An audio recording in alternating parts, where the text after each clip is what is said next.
Chưa tài đâu các bạn ơi. Vâng, xin chào mừng toàn thể quý vị các bạn. Chào quý vị các bạn đã quay trở lại video tiếp theo của Mạn Sinh Vlog. Lời đầu tiên thì mình xin gửi lời chào trân trọng nhất tới tất cả quý khán giả là mình thầy giáo Châu Vân ơi.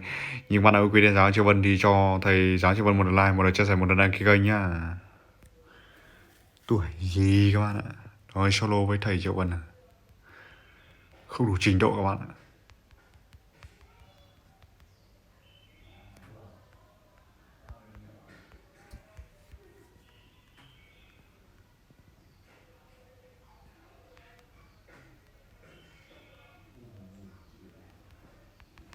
Nào luôn chứ còn gì nữa các bạn nhỉ?